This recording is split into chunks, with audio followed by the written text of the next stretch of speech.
Baka pwedeng mag-canvas tayo ng a longer HDMI cable.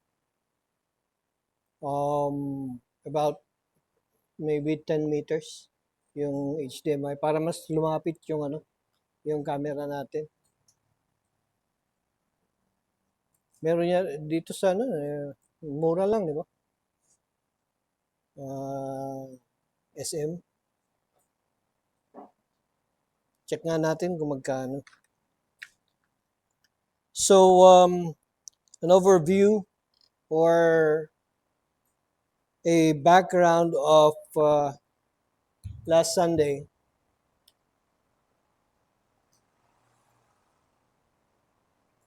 Last Sunday, we had the message from Philippians chapter 1 verses 1 to 11.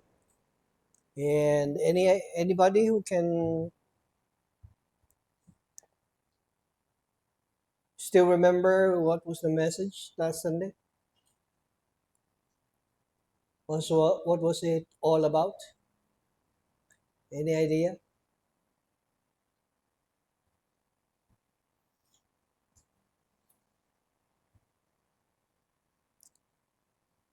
Has something to do with the thanksgiving of the Apostle Paul to the Philippine church. Now, as a background, the Apostle Paul is in jail during this time. Nakakulong si Apostol Pablo.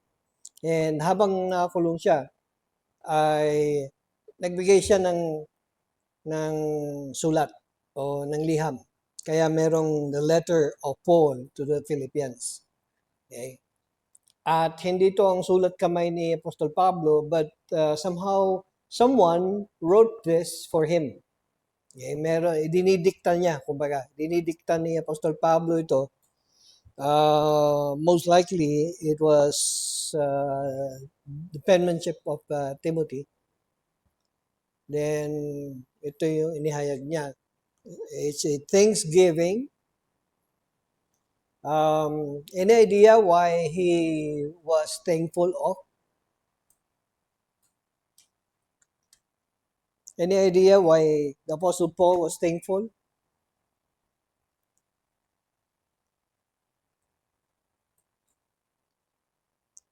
Bakit siya thankful? May nagpadala sa kanya ng support? What do you think?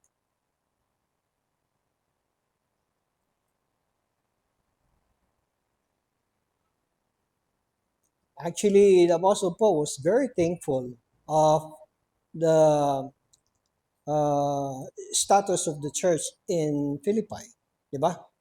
How they continued in the faith despite of hearing the news that Apostle Paul, their apostle, was in jail and is in jail actually.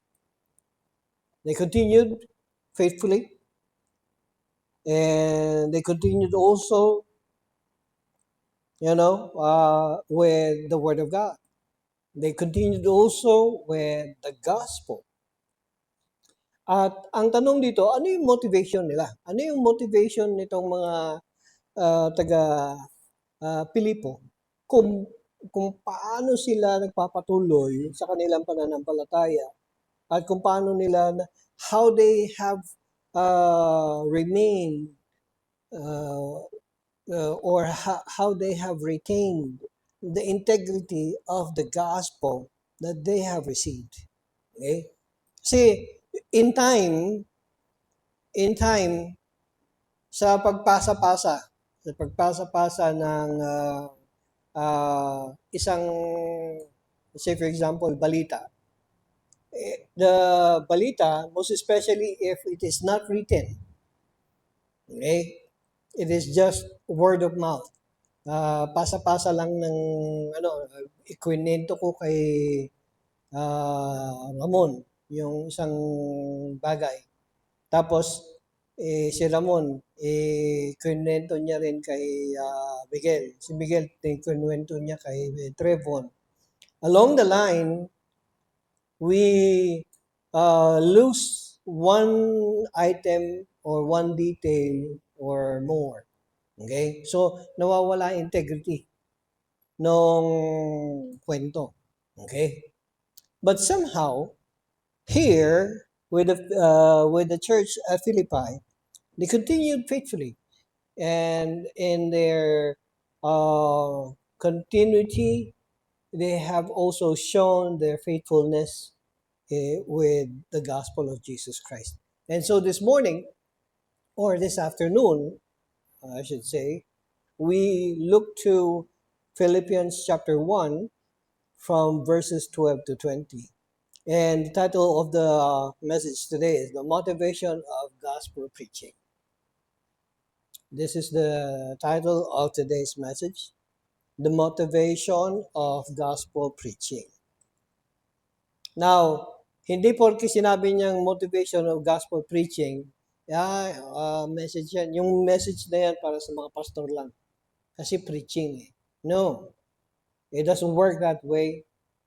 You need to understand that each and every believer is mandated. We are commanded to share the gospel. And when you share the gospel, when you tell of the gospel to another person, you preach the gospel. Pagka sinabing you preach, you teach them, you tell them. Okay? Sasababaybayin mo sa kanila. Ituturo mo sa kanila kung ano yung itinuro sa'yo. Yan. Meron kami sa hindi lang ako isang assessor, isa rin akong coach. Nagko-coach din ako ng mga assessor doon sa amin sa work namin. And there is what we call the four-step method. The four-step method has something to do with how you explain or connect a rapport, build a rapport between people. That's the first step. And then the second step is how you explain.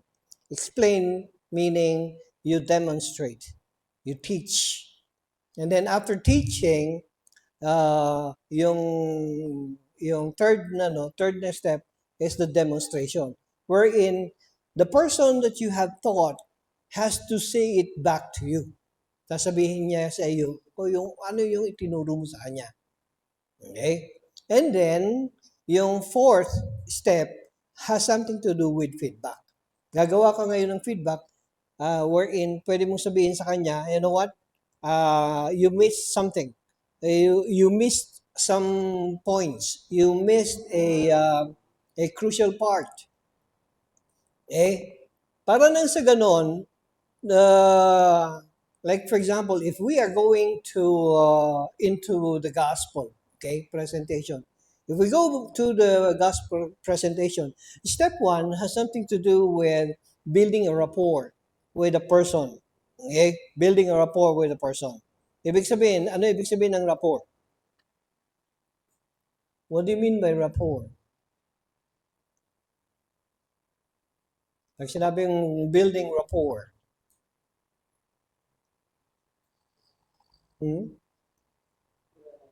ikilalanin, what else? Ikilalanin, what else? Ano pa? Kikilalanin, what else? Siya lang ba ang kikilalanin? Wala na siyang, hindi kanya pwedeng kilalanin? Siya lang ang pwedeng kilalanin? It has to be two-way, di ba? It has to be two-way. So, ibig sabihin, when you talk about rapport, building rapport, has something to do with building relationship. You have to build relationship. So, that's step number one. After building the relationship, step number two, has something to do with presenting the gospel. After presenting the gospel, we make sure that when you present the gospel, the other person understood it. How do you gauge the other person na, nagets niya yung tinuro ko sa kanya? How do you gauge it? Paano natin i-gauge yung tao? na naintindihan nga niya.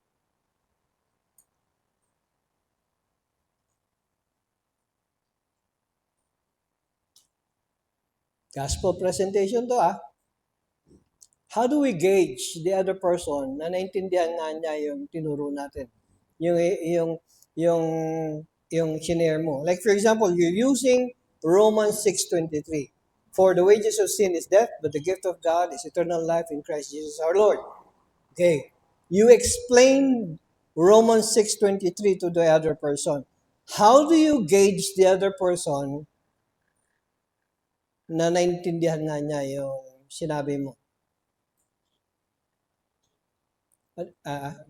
May change agad? Gradually? Okay. That is good. There's change gradually. What else?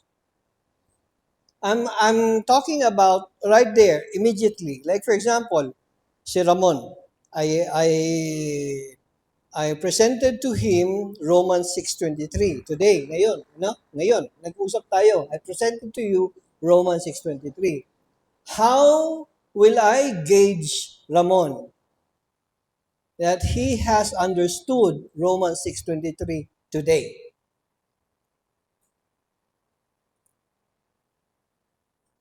Paano ko i-gauge siya? Paano i-measure? Paano ko malalaman na naintindihan ni Ramon yung sinasabi ko sa Romans 6:23?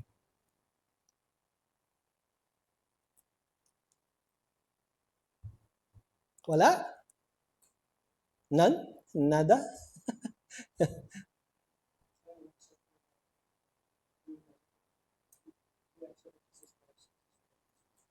Kung in-accept niya. Okay, well, that's one way. That's one way na in-accept niya. What else? Ano pa? In-accept niya. Tinanggap niya si Kristo bilang Panginoon tagapagligtas. What else? Another gauge.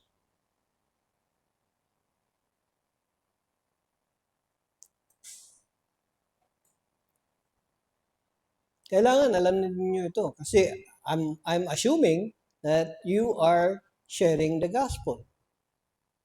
Since you're sharing the gospel, ibig sabihin, you should be doing this. Ano yun? Ano yung gauge ninyo? Paano nyo gine-gauge yung tao?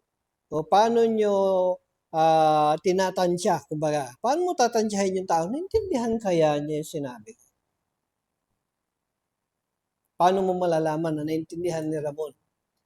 So, yung sinabi mo, one, he received Jesus Christ as Lord and Savior. What else? Kasi parang personal, ano na niya yun. Mm-hmm. Hindi naman natin hindi ko naman makakasya kung nag-depend pa siya sa sin niya. Mm-hmm. Nag-gate siya na pinapos siya sa hindi naman agad. In that day, may changes na agad sa Mm-hmm. So, what do you... yung parang hindi ko mag-gauge kung nag-depend pa siya. Yeah, again, ulitin ko yung statement ko paano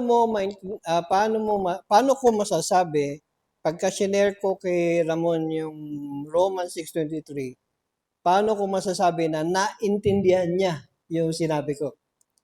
Yun ang ibig sabihin ng gauge. Yun ang ibig sabihin ng measure. So, paano ko, ako mismo, paano ko masasabi na naintindihan ni Ramon? Kasi number one, sabi nga ni Dave, Ramon received Christ as Lord and Savior. Sabi niya ganyan, di ba? Okay, what else? Paano ko malalaman na si Ramon, naintindihan niya yung sinabi ko ngayon, itong oras na ito? Well, there you go, may feedback. Pwede niyang sabihin sa akin, pwede kong tanungin kay Ramon, Ramon, naintindihan mo ba yung sinabi ko? Kasi merong mga tao ganon. Merong ganon mga tao, di ba, na after I have explained to the other person kung ano yung Romans 6:23, para lang mawala ka sa harapan ko, oo na, sige na, tatanggapin ko na. Di ba? Merong ganon? Oo na, tatanggapin ko na. So, hindi seryoso. Wala talagang, can you close the windows, please? So, hindi seryoso yung tao talaga sa ginawa niya. Di ba? So, ang tanong sa akin ngayon, how can I gauge Ramon as understanding what I have done? Yan. Yun ang ibig sabihin nun. Kasi mahirap kung sasabihin ko na, okay, basta tinanggap niya, bahala na siya sa buhay niya. Kaya, kaya hindi nagkakaroon ng follow-up. Kaya hindi nagkakaroon ng ano. Kasi yung feedback, yung manner of yung me questioning or asking the other person, naintindihan mo ba yung sinabi ko? Naintindihan mo ba kung ano, anong naintindihan mo? In the manner of asking, pagka sinabi niya, parang malabo sa akin yung sin. O malabo sa akin yung cross. Malabo sa akin yung gift. So from there, what will you do? Explain. Explain. Hindi mo pwede sabihin, ganun ba? Sige, bahala na ang Holy Spirit sa'yo. Bahala na Holy Spirit sa'yo, siya na mag-explain sa'yo. No, you don't do that, di ba? Instead, you continue explaining further. Ito yung nangyari dun sa Ethiopian, di ba? Sino yung apostle? Yung disciple na nakita niya yung Ethiopian eunuch na nag-aaral along the road. Anong sabi nung Let me explain to you. Sabi niya ngayon ng disciple, di ba? And the disciple explained to him kung ano yung pinag-aaralan niya sa tungkol doon sa salvation. Kung sino yung Savior. And then later on, from there, ano sabi ng Ethiopian? Anong pumipigil sa akin para hindi mabaptize ngayon? There's the body of water now. So, ibig sabihin, this Ethiopian understood that when he received Christ as Lord and Savior, he ought to, what? Show everyone that he understood salvation by baptism. Di ba? Water baptism. Naunawaan niya. Naunawaan niya. Later on, yun yung water baptism. Pero right now, as we speak, habang nag-uusap tayong ganyan, inihayag ko sa iyo ang magandang balita.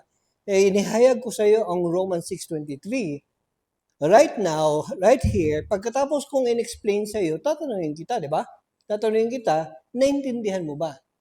Oo, naintindihan mo. Kung naintindihan mo, ano yung naintindihan mo doon sa present ko sa iyo? Kaya nagkakaroon ngayon ng confusion in terms of sharing the gospel because no one is asking this kind of question. Okay? Kailangan tanungin natin, naintindihan mo ba? Para nang sa ganun, kung naintindihan nga niya yung tinanggap niya na magandang balita, ibig sabihin, kaya niyang sumunod katulad mo. Amen? Yun yung problema ngayon, yun yung dilema. Bakit hindi sumusunod yung tao?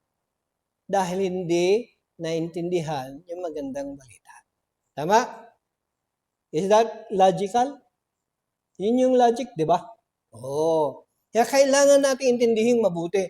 How do we present the gospel? Okay? How do we present the gospel? The mandate given to every believer is to go and preach the gospel. Ito yung mandate. Ito yung mandato. This is the command. Okay? Ito yung sinasabi na gawin natin to go and preach the gospel. It is a very simple and very direct command that doesn't need any deciphering. And yet, many are still unable to follow. Bakit? Kasi akala nila merong it's a secret code. Akala nila, like for example,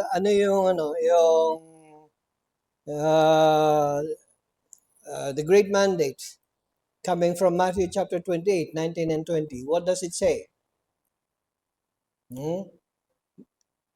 Go therefore and make disciples of all nations, baptizing them. Yun yung great mandate, di ba?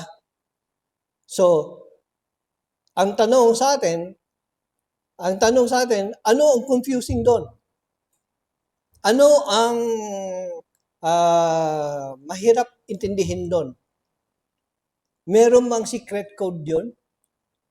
Is there a secret code in Matthew chapter 28, 19, and 20? So ba't ang hirap i-explain? Ha? Next, sabi niya dito, believers are stalled and seem to be in a stalemate as to how to interpret the going and the making. Kasi sabi nila, hey, mga kulang sa going, kulang sa making, kailangan may going. I mean, come on, man. Stop with those word play. We need to go and make disciple. Tama? Yan, basic eh. Basic na dapat na gawin na hindi ginagawa. Okay? So, they made it very confusing. Others are locked horns, trying to defend their understanding of the good news. Ito yung mga tao naman na they're ready to sit down, okay, and take a side and then try to defend kung ano yung ano. Ito yung mga taong they are ready for debates. Okay, debate sila.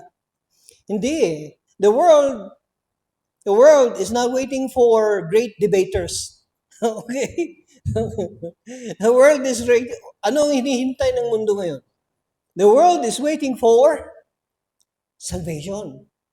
And salvation is found in the gospel that you have received from Christ Jesus. Okay? Yung dala-dala nating magandang balita na ibibigay natin, ito yung hinihintay ng mundo. Hindi yung, magaling ako makidebate. Lagi akong panalo sa debate. Wala silang pakialam sa iyo eh. Kahit na magaling ka pang mag-debate. Okay? Kasi hindi nakakapagbigay kaligtasan ng kaluluwa ang debate.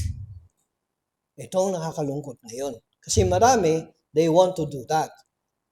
And many people have reduced the potency of the gospel with lies. Ibig sabihin, they have infused so many lies. Dito papasok ngayon yung mga anong tawag doon sa klase ng gospel na yun? Ayan, prosperity gospel. Dito papasok yung mga prosperity gospel where they put lies. Okay? They put lies and they try to convince people and they try to tell people that everything is good. Everything is fine. You're a child of God, then you ought to be wealthy. Yan, yung mga ganyan, prosperity gospel. Yan ibig sabihin ng prosperity gospel. Let's look at Philippians, verses 12 to 20. Basahin natin. Now, I want you to know, brethren, this is a continuation of last Sunday's message. Apostle Paul continues, now I want you to know, brethren, that my circumstances have turned out for the greater progress of the gospel. So that my imprisonment in the cause of Christ has become well known throughout the whole Praetorian Guard and to everyone else. And that most of the brethren, trusting in the Lord because of my imprisonment, have far more courage to speak the word of God without fear. Some, to be sure, are preaching Christ even from envy and strife, but some also from goodwill. The latter do it out of love, knowing that I am appointed for the defense of the gospel. The former proclaim Christ out of selfish ambition, rather than from pure motives, thinking to cause me distress in my imprisonment. What then? Only that in every way, whether in pretense or in truth, Christ is proclaimed, and this I rejoice. Yes, and I will rejoice, for I know that this will turn out for my deliverance through your prayers and the provision of the Spirit of Jesus Christ, according to my earnest expectation and hope, that I will not be put to shame in anything, but that with all boldness Christ will even now, as always, be exalted in my body, whether by life or by death. Here we see kung paano ah, nakarating kay Apostol Pablo. Nakarating kay Apostol Pablo yung balita that the gospel, the good news, has been multiplying. It has been proliferating. It has been being said and told in the streets. Kaya nga marami ang nakakilala kay Kristo. And according to the Apostle Paul, the the gospel was being preached in two ways. Di ba? Sabi niya, it was being preached in two ways. Number one, some, sabi niya ganyan, to be sure, are preaching Christ even from envy and strife. Verse 15. Ano sabi niya sa verse 15? Some, to be sure, are preaching Christ even from envy and strife. So ibig sabihin, there were some people who received, they believe in Christ Jesus as Lord and Savior, and they were sharing the gospel, they were sharing Jesus Christ, thinking that it will destroy the gospel. It will destroy the Apostle Paul. It will destroy his name and his work na inumpisahan niya. Okay? So they were envious and they wanted to somehow shed or have chaos in the midst of the people. Pero in the way, in the manner of sharing the gospel, in their way of sharing the gospel, they did not know that they were sharing still Jesus Christ as Lord and Savior. Okay? So yung iba naman, yung the other side of the coin, sabi niya in verse 15, but some also from goodwill. The latter do it out of love, knowing that I am appointed for the defense of the gospel. Meaning, the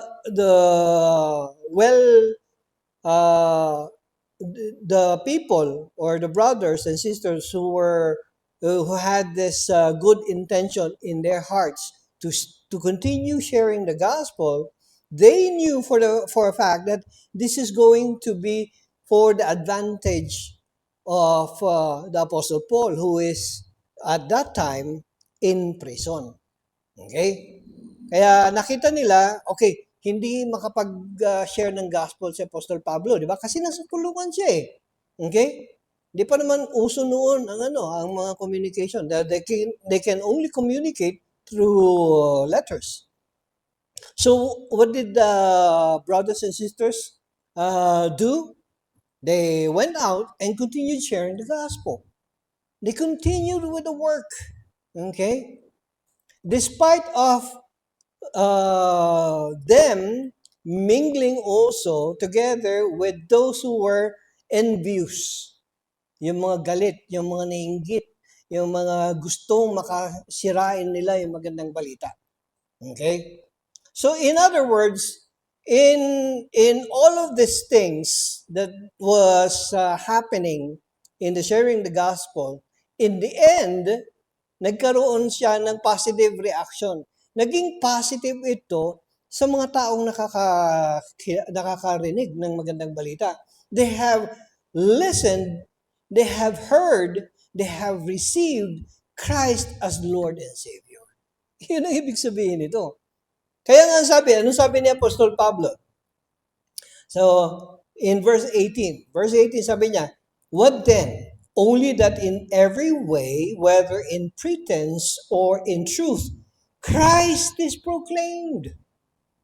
Wow! Christ is proclaimed. Ibig sabihin kay Apostol Pablo, kahit na mali pa yung theology niya. Ha? Kay Apostol Pablo, para sabi niya, kahit mali pa yung theology niya, yung doktrina niya. The point is, Christ is proclaimed. That Jesus Christ is lifted up. The people will hear who Jesus Christ is. Well, later on, it's not you. Hindi ikaw. Kasi akala kasi ng iba, when they share the gospel, okay, when they share the gospel, they are doing it like a favor to the Lord. Parang, kung hindi dahil sa akin, the gospel will not advance. No. The Holy Spirit works. Amen? Ibig sabihin dito mga kapatid, our work, your job as a believer, our job as a believer of Jesus Christ is to preach the gospel. Diba? Ito yung trabaho natin. Ihayag ang magandang balita. Trabaho mo ba ang mag-convert ng tao? No. That's not your job. Whose job is that? Huh? It's the job of the Holy Spirit. It's the job of the Holy Spirit. Huwag mong kukunin yung trabaho ng Holy Spirit. Bakit? Na hindi ka si God. Amen? Hindi ikaw ang God eh. Merong tatrabaho niyan. Merong kikilos niyan. Merong gagawa niyan. Hindi ikaw. Ang trabaho mo ay ihayag ang magandang balita. Amen? Ang tanong, dito, kailan mo inihayag ulit ang magandang balita? Good question, di ba? Good question. So, ibig sabihin mga kapatid, okay, logically pag-isipan natin, kailangan mag-isip din tayo. Pag-isipan natin, will the Holy Spirit work kung hindi pa inihahayag ang magandang balita? What do you think? Dapat ihayag muna, di ba? So, it has something to do with us working. But with that being said, all throughout the process, listen here, all throughout the process of sharing the gospel, ang Holy Spirit, ginagawa na niya ang trabaho niya, preparing the heart of a person who will receive Christ as Lord and Savior. Diba? Amen? Okay? Like, for example, bukas, ihahayag mo ang magandang balita sa kakilala mo. Okay? Pero, ngayon pa lamang, gumagawa na ang Diyos. Gumagawa na ang Holy Spirit ng paraan upang sa ganon ay maihahanda na yung puso nitong taong ito na tatanggap kay Kristo. Okay? Saka ka ngayon papasok. Pagpasok mo ngayon, it has something to do also now with you sharing the gospel with the other person. Ang tanong, are you doing your job? Diba? Are you doing your job? Kasi God, the Holy Spirit, has been doing His job already. From the start, even to the finish, God has been doing His job already. Ang tanong sa atin, are we doing our part? Ang part lang naman natin ay simple, di ba? Ano yung part natin? Sharing the gospel. Declaring the gospel. Preaching the gospel. Yun lang. Simple lang ang trabaho natin. Ang problema, hindi natin nagagawa. Hindi natin nagagawa kasi we have 1,001 reasons up our sleeves. Kaya hindi natin nababanggit. Di ba? Yun ang nakakalungkot.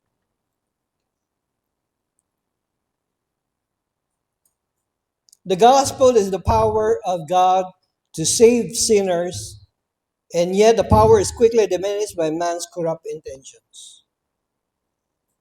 Where do we find this? Look for Romans chapter 1 verse 16 very quickly. Look for Romans chapter 1 verse 16. What does it say?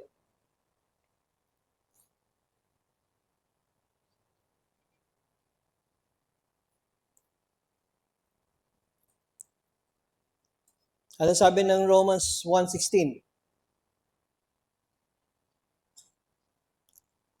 Pakilakas na.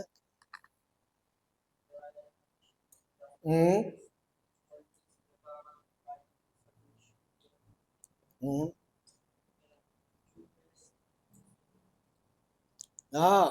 For I am not ashamed. Hindi ko kinahihiya.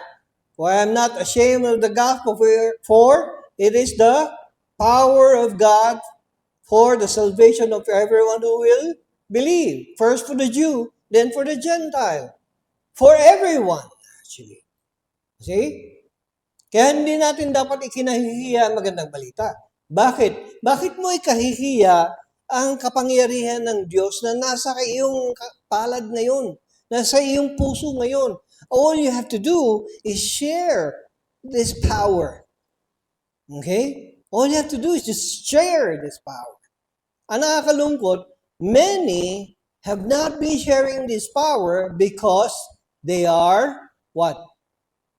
Ashamed. They are ashamed.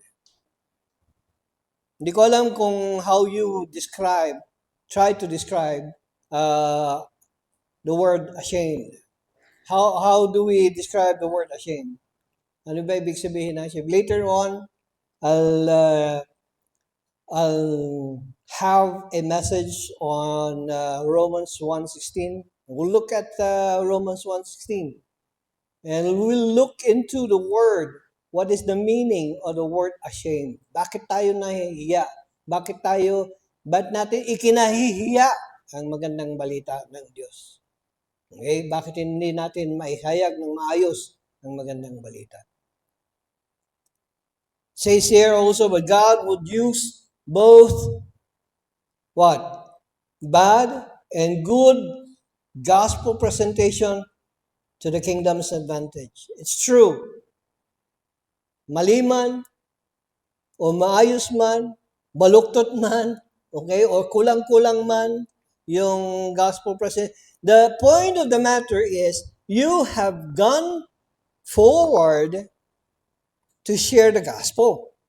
Okay? You have the intention. Okay? I still remember Ate Vivian Kunanan, because of my desire to share the gospel to another person, hindi ko ma-share kasi hindi ko alam eh. I don't know the way around it. Okay? I don't know what to do. I don't know what to say. So, anong ginawa ko? I called for Ate Vivian. Tinawag ko si Ate Vivian. Talagang sabi ko, Ate, patulong naman. May gusto kong share, hindi ko pa alam kung paano. Can you show me how? Can you talk to the other person and tell him something? And I intentionally and intently listened to both of them and how Ate Vivian presented the gospel to the person. So now I have the confidence to share the gospel to another person. Okay? Yun ang kailangan natin. Ang tanong dito, yun yung ano yung intention natin? Ano yung isa pang tanong dito, are we even intent on sharing the gospel? Meron ba tayong intention talaga na ihayag ang magandang balita? Baka naman wala, di ba? Baka naman wala. Pero still, again, it says there, but God would use both bad and good gospel presentation for the kingdom's advantage. For those who believe and live by the truth, there is no denying that it is best to present the gospel as it is without any alteration. Okay? Kailangan buo pa rin. Kailangan maayos pa rin yung paghahayag natin ng magandang balita. Okay? Kaya nga mainam na pinag-aaralan natin ang paghahayag ng magandang balita. Okay? Hindi yung, alam ko na yan. Oh, alam mo nga. Talaga. Kung alam mo nga, are you doing it? Are you doing it? Kasi kung if you know of the gospel presentation, you ought to be presenting the gospel. Amen? Amen? Amen. Mm. When presenting the gospel, it is best to check our motives first to become effective. Yun ang tanong dito. Ano ba yung motivation natin? Ano ba yung intention natin? What is your intention? Bakit? Para pogi points ako kay pastor. Or para dumami yung collection namin sa church. Or ang intention natin actually, the intention for us right now is to share the gospel without blemish. Okay? So that the other person may know and receive Christ as Lord and Savior. Yun yung bottom line intention natin. Amen? So the motive in preaching the gospel. What is the motive? Number one, the motive in preaching the gospel is proclaim the gospel in purity. Proclaim the gospel in purity. In verse 16, di ba? Going back to Philippians chapter 1, verse 16. Sabi niya, the latter do it out of love, knowing that I am appointed for the defense of the gospel. What is our intention? Yun yung tanong dito. I pray that your intention in sharing the gospel is out of love. Your intention is out of love. In 2 Corinthians chapter 1 verse 12, ano sabi niya dito?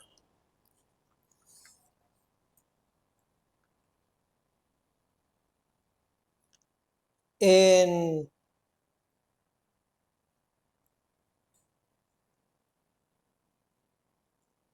2 Corinthians, let's read 2 Corinthians chapter 1 verse 12. For our proud confidence is this, the testimony of our conscience, that in holiness and godly sincerity, not in fleshly wisdom, but in the grace of God, we have conducted ourselves in the world, and especially towards you. Here is the intention of the Apostle Paul. His intention was very clear and sincere, and his intention was godly towards not just the unbelievers, and most especially with the believers. Okay? Kailangan may purity. Pure yung intention niya. The purity of the intention is the purity of love. Okay? Kailangan yung intention niya has something to do with the love of God. Okay? Has something to do with the love of God. Second, proclaim the gospel without pretense. Proclaim the gospel without pretense. What do you mean by pretense? By the way,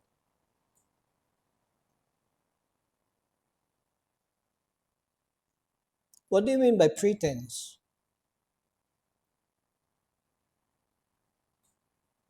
Pretense has something to do with, parang hindi totoo. Okay? Sugar-coated. Yan. Yung bang,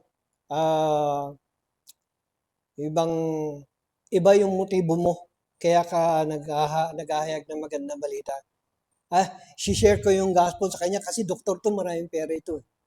Kaya engineer ito, maraming pera ito. Or, saka ko na i-share yung gospel sa kanya kasi parehas lang kaming puro utang. Baka utangan pa nga ako nito eh. Yan. So, hindi mo share yung gospel sa kanya dahil akala mo, nakautangan ka in the process.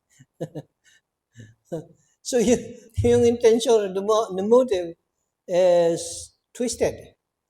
So again, if you are going to proclaim the gospel without pretense. Let's read 1 Corinthians chapter 13, 1 to 2. 1 Corinthians chapter 13, 1 to 2. Ang sabi niya ni Apostol Pablo, if I speak with the tongues of men and of angels, but do not have love, I have become a noisy gong or a clanging cymbal. If I have the gift of prophecy and know all mysteries and all knowledge, and if I have all faith so as to remove mountains, but do not have love, I am nothing. Ah, very clear to the Apostle Paul that when we share the gospel, okay, when we share the gospel, as it has to do with the love of God. Pag-ibig. Hinahayag mo ang magandang balita sa isang tao sapagkat alam mo na ang dala-dala mo ngayon ay ang pag-ibig ni Kristo para sa Kanya. Katulad ng pag-ibig ng Diyos na ibinigay niya sa iyo, na nararanasan mo ngayon. So basically, what you do is you share the love of God to the other person. Okay? Hindi dahil sa magaling kang magsalita, hindi dahil sa magaling kang kumanta o ano paman. Kaya nga sabi ni Apostol Pablo, if I speak with the tongues of men and of angels, this is metaphorical, okay? Basically, si Apostol Pablo, he has not yet, there's no record of him really hearing the voice of an angel, okay? Or even in the Bible, you read the Bible, it doesn't say this is how the voice of an angel sounds like. Kaya marami, they get confused and then they use this out of context. Kaya ginagawa nila tuloy, ginagamit nila ito in speaking in tongues using the voice of angels daw. No, that's wrong. So again, sabi niya ganyan, if I speak with the tongues of men and of angels but do not have love, has something to do with the love of God. It's not the love of a man or the other meaning of love, has something to do with love that comes from God. Okay? Has something to do with the love that comes from God. So again, number 2, proclaim the gospel without pretense. Ibig sabihin, you don't need to sugarcoat it. Hindi mo kailangang bawas-bawasan ang salita ng Diyos. All you have to do is tell Him all what is true about the gospel. Pangatlo, when you talk about the motive in preaching the gospel, proclaim the gospel in persistence. Ibig sabihin, you have to do everything according to your power, according to your strength, the things that was given to you. Okay? Para bang it has something to do with a soldier. Okay? It has something to do with a soldier. Isang sundalo na binigyan ng full battle gear siya. Full battle gear, everything, name it, lahat. May nakakabit na sa kanyang lahat ng mga bagay na pwede niyang gamitin in the battlefield. Okay? Pero, here comes that day where he needs to face the enemy with all the gadgets that he has with him. Hindi pa rin niya alam gamitin. Nag-practice siya. Nag-practice siyang gamitin yung sidearm niya. Nag-practice siyang gamitin yung rifle niya. Nag-practice din siyang gamitin yung night goggles niya. Okay? He knows how to use the grenade and all sorts of grenades na nakasabit sa katawan niya. Alam niyang gamitin. Pero when the time comes that he needs to use them, he's not using it. So ibig sabihin, he's not persistent. We need to be persistent in the gospel presentation. Hindi yung sinabi mo lang na, I will present the gospel tomorrow. Okay? And then, here comes tomorrow. And then sabi mo, kulang yung pamasahe ko, Lord. Next time na lang ako mag-share ng gospel. Hindi ka persistent. Hindi ka persistent. Okay?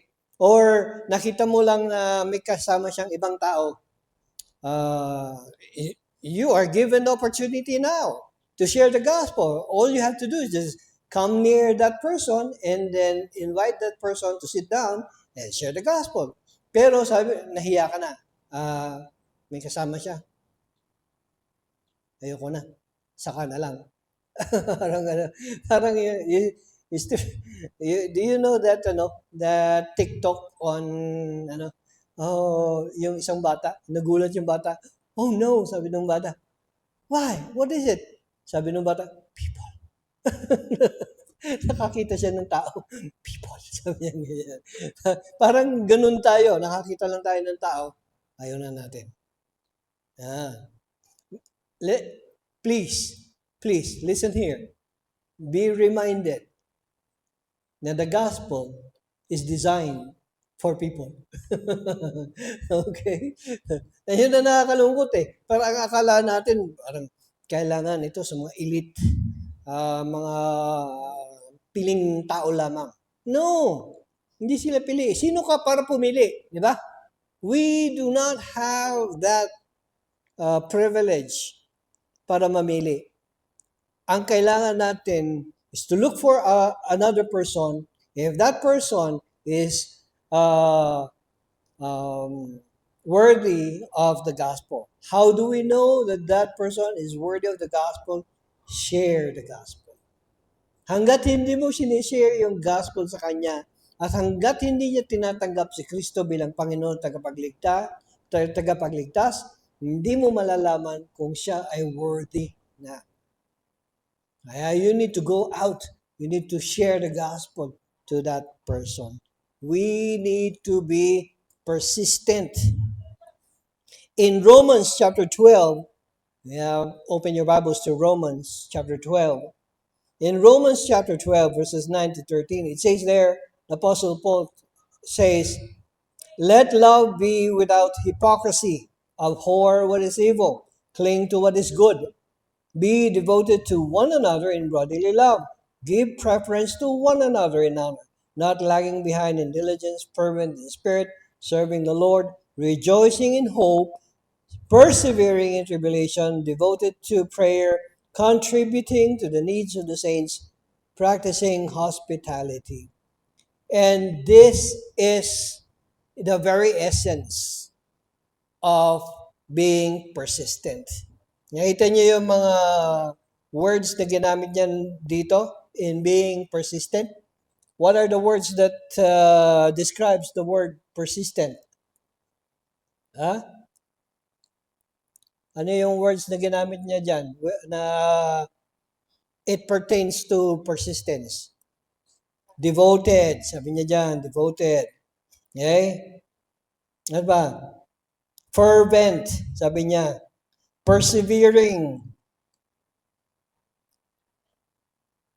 And devoted, persevering, rejoicing, contributing to the needs of the saints, as all the idea that talks about persistence. It shows, it guides us towards being persistent.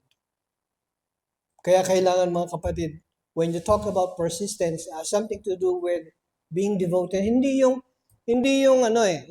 when you share the gospel, sinare mo yung gospel at umayaw lang yung tao. Ngayon ko na, hindi na ako mag-share kahit kailan. Sino ka para hindi? Ibig sabihin, if that is the case, if that is your mindset, if that is how you work, na nag-share ka ng gospel, di ba? After sharing the gospel, hindi tumanggap, napahiya ka pa, tapos umayaw ka na, there's something wrong with you. Ibig sabihin, most likely, you're not saved. Tama? That's the equation. That's the equation. Dahil kung ibig sabihin you are not persistent in sharing the gospel, that means there's something wrong with the gospel that you have received in the first place. Ibig sabihin, ikaw mismo, hindi mo nauunawaan kung ano ang magandang balita. Tama? Kasi kung naunawaan mo ang magandang balita, you will prove more or share more, preach more of the kingdom of Christ, the kingdom of God, of the good news. Yeah? You will stop talking about MCU and DC, di ba? Ang galing-galing nating magkwento ng si Batman, si Superman, si Spider-Man, lalo na pag yung mga napanood natin, ganda-ganda ng pelikula, pinapanood natin, di ba? Tuwan-tuwa tayo, di ba? Kahit na ayaw nung taong kukwentuhan mo, kwento ka pa rin ng kwento, di ba? Ang kulit mo, di ba? Kwento ka pa rin ng kwento, tama? Hello? Oh, ganun tayo eh. Kahit na ayaw na nung tao na marinig si Spider-Man sa'yo, kwento ka pa rin ng kwento kay Spider-Man. Tama? Oh. Paano naman si Kristo? Ibig mong sabihin, mas magaling si Spider-Man kaysa kay Kristo? See? In other words, there's something wrong with our understanding of the gospel.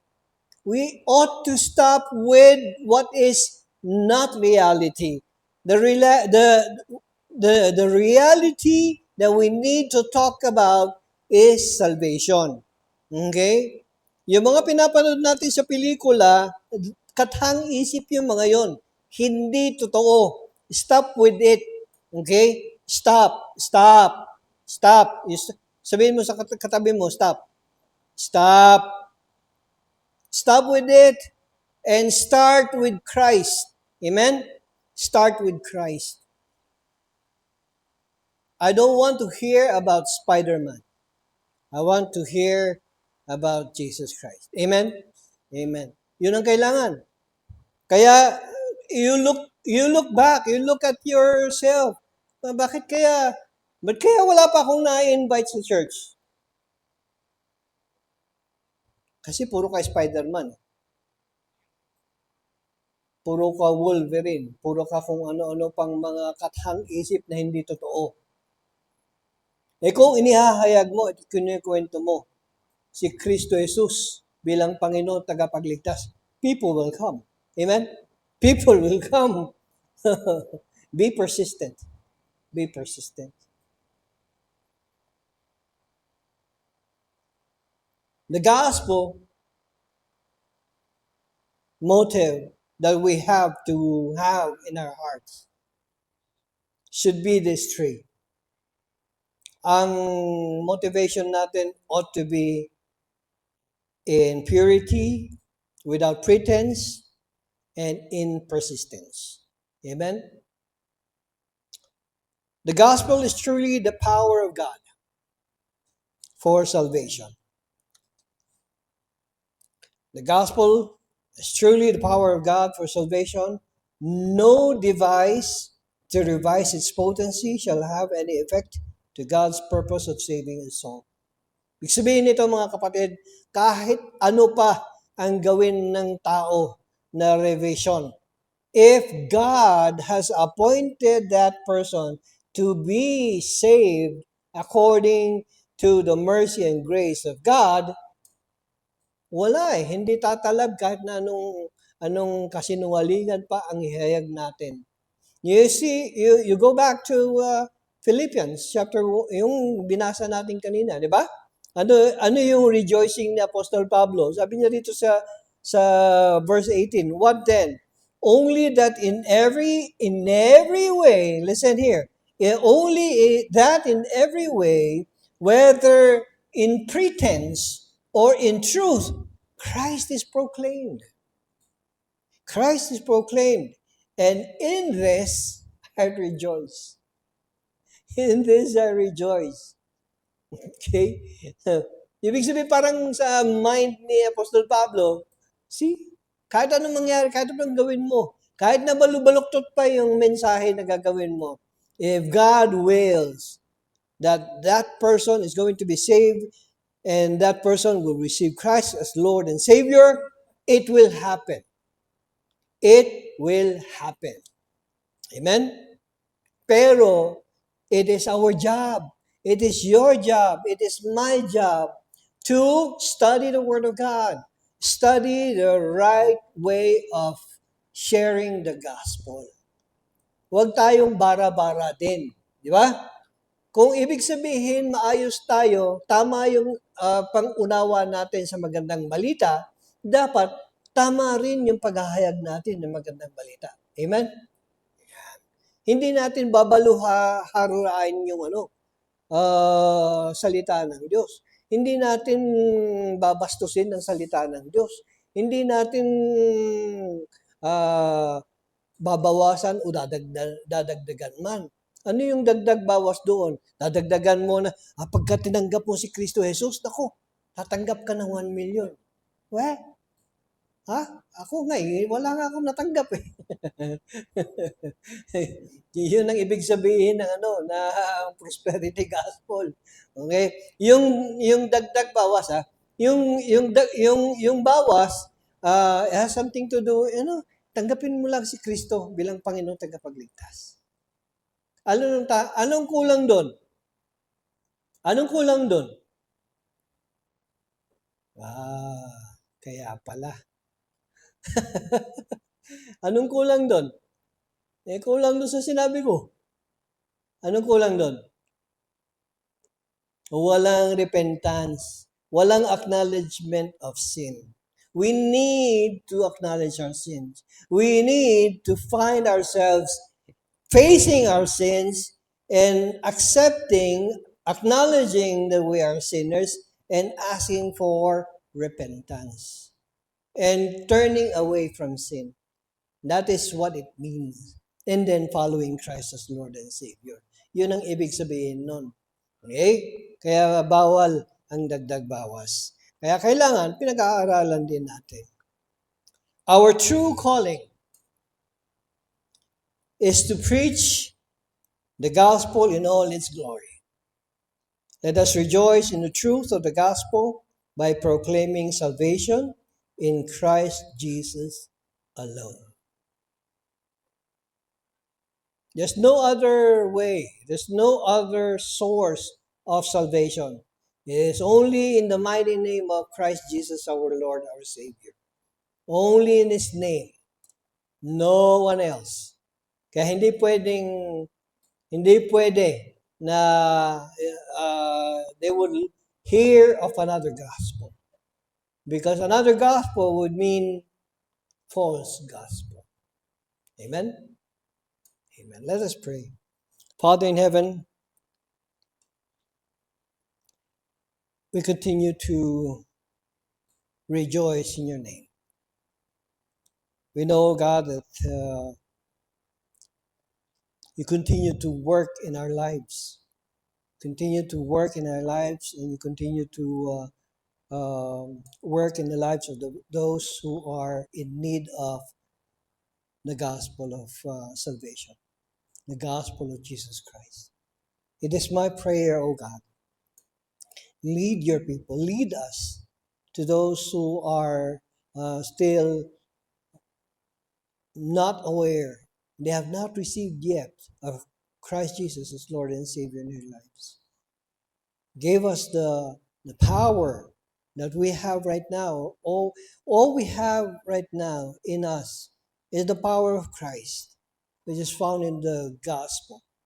All we have to do is just present this power, present this gospel. I pray, Father, use us today. For those who are around us, our friends, our relatives, those who we work with, I pray that they can listen to our words and that there will be no hindrance from us in proclaiming to them of Christ Jesus, our Lord, our Savior. Oh God, Again, let your name be praised. In Jesus' name we pray. Amen. Amen. God bless us.